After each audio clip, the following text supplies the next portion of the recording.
भाइयों, पीलीभीत से बरेली जा रही बस जो अचानक से रुक जाती है, तभी उसमें एक लड़की चढ़ती है जिसकी उम्र तकरीबन 20 से 24 साल की होती है। तो कंडक्टर कहते हैं, मैम पीछे एक सीट खाली पड़ी है, आप जाके बैठ जाओ। तो वो लड़की जाती है, उस सीट पर बैठ जाती है। लड़की के बगल में एक लड़का है जो अपना रुमाल से चेहरा ढके हुए था, हाथ में फ़ोन है, वो फ़ोन चला रहा। जब लड़के के पास में वो लड़की बैठती है तो लड़के ने अपना रुमाल चेहरे से हटाया और हाथ में जो फ़ोन था उसे बंद कर दिया। जैसे उस लड़की के ऊपर निगाह डाली तो वो लड़का उस लड़की को देख करके दंग रह जाता है, उसके होश उड़ जाते हैं। ना तो उस लड़की के गले में मंगलसूत्र है और ना उसके मांग में सिंदूर है। वो लड़की सफ़ेद साड़ी में उसके पास बैठी हुई है। ऐसे वो लड़का उस लड़की को देख रहा जैसे वो लड़का उस लड़की के लिए बरसों पहले जानता रहा हो, जानता हो। जी हाँ भाइयों, ये लड़का और लड़की ये दोनों कॉलेज के ज़माने में एक दूसरे को बहुत अच्छे तरीक़ा से जानते थे। ये प्रेमी और प्रेमिका रहे। इनके प्रेम की चर्चाएं टीचरों से लेके स्टूडेंट भी किया करते थे। इतना प्यार था इन दोनों में। लेकिन आज जब 3 साल के बाद ये दोनों अचानक से बस में मिले तो एक दूसरे को देख के होश उड़ जाते हैं। कहानी जानने के लिए आप बने रहिए हमारे YouTube चैनल में। हमारी वीडियो को पूरा अवश्य ही देखें। इतना प्रेम करने वाले ऐसा क्या हुआ इनके साथ में जो ये दोनों जुदा हो गए। नमस्कार, मैं आरती हरप्रिया। आरती हरप्रिया YouTube चैनल में आप सभी का एक बार फिर से स्वागत करती हूँ। भाइयों, कहानी है अरुण और प्रिया की। अरुण और प्रिया एक कॉलेज के स्टूडेंट हैं। अरुण और प्रिया एक ही कॉलेज में एक ही क्लास के स्टूडेंट हैं। अगर अरुण को किसी क्वेश्चन का आंसर नहीं आता है तो प्रिया उसकी हेल्प करती हुई अरुण को उस क्वेश्चन का आंसर देती है। और अगर कोई क्वेश्चन प्रिया को उसका आंसर नहीं आता है तो उसका आंसर देने के लिए अरुण उसकी हेल्प करता है। ये इस कदर दोनों मिलने जुलने लगे, पता ही नहीं चला। एक दूसरे की हेल्प करते करते करते करते ये दोनों कब दोस्ती में दोस्त बन जाते हैं। इनमें बहुत गहरी दोस्ती हो जाती है और इतनी दोस्ती हुई जो अपने जीवन की जो पर्सनल बातें होती हैं वो एक दूसरे से बैठ के शेयर करने लगे। इतना प्यार हो गया। क्लास के बाद में अरुण और प्रिया को जो समय मिलता था, खाली समय, वो दोनों पार्क में जाते हैं, आपस में बैठ के अपने दिल की बात एक दूसरे से करने लगे। बातों ही बातों में अब तो प्रिया क्लास के बाद में जो समय मिलता है वो अरुण के लिए ही निकालती है। अरुण को जो समय मिलता है वो प्रिया के लिए निकालता है। पता ही नहीं चला इनकी दोस्ती के बाद इनमें कब मोहब्बत हो जाती है। वो दोस्ती प्यार में बदल गई। प्रिया घंटों घंटों जैसी अरुण से बात करती है। इनमें इतनी मोहब्बत हुई, इस कदर मोहब्बत हुई, अगर प्रिया एक दिन स्कूल नहीं आ पाती है तो अरुण को वो स्कूल में 1 घंटा काटना बड़ा महंगा लगता था। अब तो इनकी मोहब्बत की चर्चाएं स्कूल के टीचर भी करते हैं, स्टूडेंट भी करने लगे। जब ये बात प्रिया के पिता को मालूम पड़ी तो प्रिया के पिता अपनी प्रिया की शादी तय कर देते हैं और शादी की बात प्रिया से कहने लगे, बेटी मैंने तुम्हारे लिए एक लड़का तलाश किया है, अब मैं तुम्हारी शादी उस लड़के के साथ में कर रहा हूँ। तो प्रिया कहने लगी, पिताजी मैं शादी सिर्फ अरुण से ही करूँगी, अरुण के सिवाय किसी के साथ में शादी नहीं करूँगी। लड़की का नामे जबान सुनने के बाद प्रिया के पिता चले जाते हैं। तो अचानक से उसी समय रिवॉल्वर चलने की आवाज आती है। प्रिया भाग करके जाती है तो क्या देखा, कुछ लोग प्रिया के पिता के हाथ को पकड़े हैं। जो हाथ ऊपर किए उनके हाथ में रिवॉल्वर थी। लोग कहने लगे अभी ये अपनी सुसाइड कर लेते।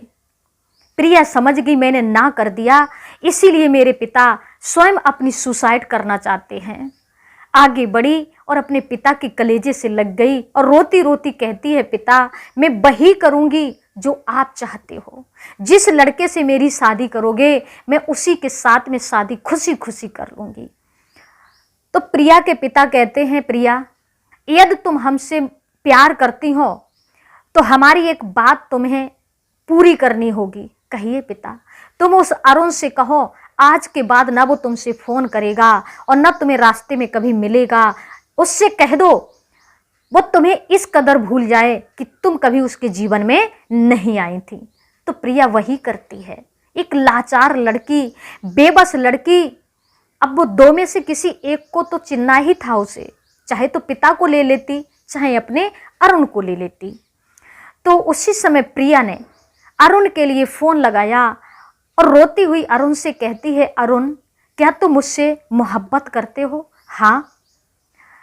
दिल से करते हो? जवाब दिया हाँ।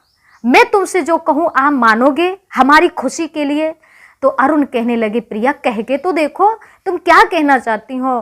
तो प्रिया कहती है, अरुण यदि तुमने हमसे सच्ची मोहब्बत करी है तो मैं तुम्हें उसी मोहब्बत का वास्ता देके कहती हूँ, आज के बाद न कभी मुझे फ़ोन करना और ना ही कभी हमसे मिलने की कोशिश करना और अपने दिमाग से ये बात निकाल देना कि कभी तुम्हारे जीवन में कोई प्रिया नाम की लड़की थी ही नहीं, मुझे भूल जाओ। इतनी बात कहने के बाद में प्रिया ने फ़ोन कट कर दिया। अब अरुण इसी बात को लेके पागल जैसा हो जाता है कि प्रिया ने आखिर ऐसी बात कही तो कही क्यों। इधर प्रिया के पिता ने प्रिया के पीले हाथ किए ससुराल के लिए प्रिया भेज दी। 1 साल गुजर जाती है प्रिया को अपनी ससुराल में पति के साथ बड़े खुशी खुशी। एक दिन प्रिया के पति अपनी 4 व्हीलर गाड़ी से कहीं जा रहे थे। अकस्मात ही उनकी गाड़ी का इतना भयानक एक्सीडेंट होता है। उसी एक्सीडेंट में प्रिया के पति का देहांत हो जाता है, मौके पर ही मौत हो जाती है। अब तो प्रिया अपनी ससुराल में बिल्कुल अकेली पड़ गई। उससे ना तो कोई धैर्य बंधाने वाला है, ना उसके दिल की कोई सुनने वाला है। अपने पिता के लिए फ़ोन किया और कहने लगी, पिताजी अब मुझे यहाँ अच्छा नहीं लगता है, कोई मेरी दिल की सुनने वाला नहीं है। तो पिता कहने लगे, बेटी का घर असली ससुराल ही हुआ करता है, चाहे सुख में कटे या दुख में कटे तुम्हें वहीं रहना है। प्रिया फिर वहीं रहती है, लेकिन भाइयों उसकी ऐसी कंडीशन हो चुकी थी क्योंकि उसके दिल की कोई सुनने वाला नहीं था। वो धीरे धीरे अपने पति की चिंता में घुटने लगी, सूख के कांटा हो जाती है। कोई उसे देखने वाला नहीं था, ना उसके कोई साथ चलने वाला है। एक दिन प्रिया वही बरेली के लिए दवा लेने को जाती है। जब बस के लिए रुकाया, उस बस में बैठती है तो अचानक ही अरुण से मुलाकात हो जाती है। अरुण ने जैसे प्रिया को देखा तो पूछने लगा, प्रिया ना तो तुम्हारे गले में मंगलसूत्र है, न मांग में सिंदूर है, और इस साड़ी कैसी पहने हो? अरे तुम्हारा तो घर बस चुका है और फिर भी तुम ये विधवा के रूप में नजर आती हो। तो प्रिया के आंखों में आंसू आ गए। सारी बात बता के बोली है, अरुण मेरी शादी होने के 1 साल ही बाद मेरे पति का एक्सीडेंट में देहांत हो गया। अरुण कहने लगा, प्रिया तुम्हारे कोई बच्चा भी होगा? प्रिया कहने लगी, नहीं अरुण मेरे कोई बच्चा नहीं है। ससुराल वाले कैसा रखते हैं तुम्हें? प्रिया कहने लगी, तुम समझ सकते हो, ससुराल की एक बहू आज अकेली रोडवेज से जा रही है, जिसके घर में दो दो गाड़ियां होती हुई भी आज वो रोडवेज से दवा लेने अकेली जा रही है। आप समझ सकते हो मेरी कंडीशन देख के। अरुण बड़ा दुखी हुआ, प्रिया से कहने लगा, कोई नहीं प्रिया, मैंने आपके लिए पुरानी बातों में ले जाके बड़ा दुखी किया, मुझे क्षमा करो। लेकिन प्रिया, मैं तुमसे एक बात जरूर पूछूंगा, आपने मेरे साथ में ऐसा क्यों किया?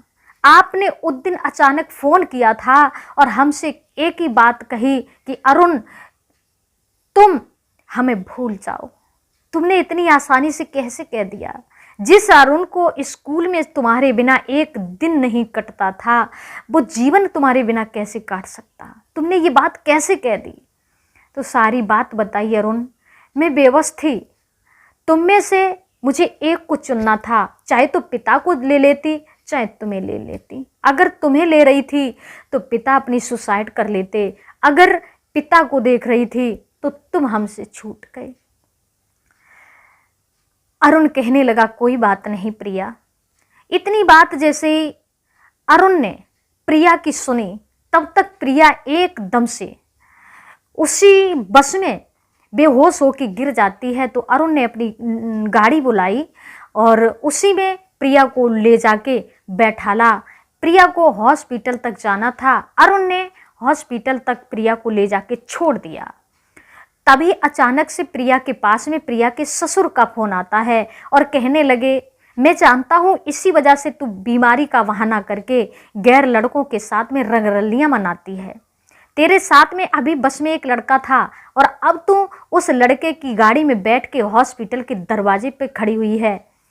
आज के बाद हमारे घर में तेरे लिए कोई जगह नहीं है, मेरे घर पैर रखने को मत आना। इतना कह के फोन कट कर दिया। प्रिया रोने लगी और अपने मायके पिता के लिए फ़ोन करने लगी और कहने लगी, पिताजी मुझे बस में चक्कर आ गए तो एक लड़के ने मेरी हेल्प करके मुझे हॉस्पिटल के गेट तक छोड़ दिया। तो ससुराल से ससुर जी फ़ोन कर रहे हैं कि अब तेरे लिए हमारे घर में कोई जगह नहीं है, यहाँ मत आना। तो पिता कहते हैं, बेटी लड़की का असली घर ससुराल ही होता है, तुम यहाँ मत आना, अपनी ससुराल ही जाना। उसी समय अरुण ने प्रिया को दवा दिलाई और प्रिया को ससुराल के लिए बिठाल दिया। लेकिन अरुण ने पीछा नहीं छोड़ा। प्रिया जैसे ही अपनी ससुराल में पहुंचती है तो दरवाजे पे ही उसका ससुर खड़ा मिल जाता है। धक्के मार करके प्रिया को वहां से निकाल दिया। प्रिया रोती रोती जब आगे जाने लगी तभी उसकी नज़र अरुण पे पड़ जाती है। प्रिया कहती है, तुम यहाँ क्या कर रहे? अरुण कहने लगा, मुझे इस बात का डर था कि ये लोग तुम्हें घर में नहीं घुसने देंगे, इसलिए मैं तुम्हारी हालत देखने को यहाँ चला आया। मैं जानता था प्रिया, मैं आज भी तुम्हें अपनाने को तैयार हूं। क्या तुम मेरे जीवन में पुनः दोबारा आना चाहती हो? तो प्रिया कहने लगी, अरुण ये समाज हमारे और तुम्हारे बारे में क्या सोचेगा? अरुण कहने लगा, जिस समाज की तुम बात करती हो, आज तुम्हें घर से धक्का मार के निकाल दिया, क्या समाज तुम्हें इस घर में प्रवेश करा रहा है? समाज की बात लेके बैठी हो। रही बात तुम्हारे माँ बाप की, तुम्हारे पिता ने कह दिया लड़की चाहे सुखी रहे या दुखी रहे, जिए या मरे, उसे ससुराल में ही रहना चाहिए। कितनी परवाह है तुम्हें तुम्हारे लोगों की? प्रिया, कोई किसी का नहीं होता है, मत करो इस समाज की चिंता। और अगर तुम जीना चाहती हो तो आज भी तुम्हारा अरुण तुम्हारे आगे हाथ फैला रहा है, तुम्हारे हाथ का इंतजार कर रहा है थामने को। क्या तुम मेरे जीवन में मुझे अपना हमसफर नहीं स्वीकार कर सकती हो? उसी समय प्रिया भबकारी भर के रोने लगी और अरुण का हाथ थाम के उसके कलेजे से लग जाती है और अरुण अपना घर परिवार छोड़ता है सिर्फ प्रिया की खुशी के लिए और प्रिया को लेके एक ऐसी नई दुनिया में चला जाता है। ना तो प्रिया के माँ बाप को पता था और ना ही प्रिया के ससुराल वालों को पता था और ना ही अरुण के परिवार वालों को पता था। वो जाके अपनी एक नई दुनिया शुरू कर लेते हैं। तो भाइयों, ये थी एक बिछड़े हुए प्रेमी और प्रेमिका की अधूरी कहानी जो फिर आकर के मिले।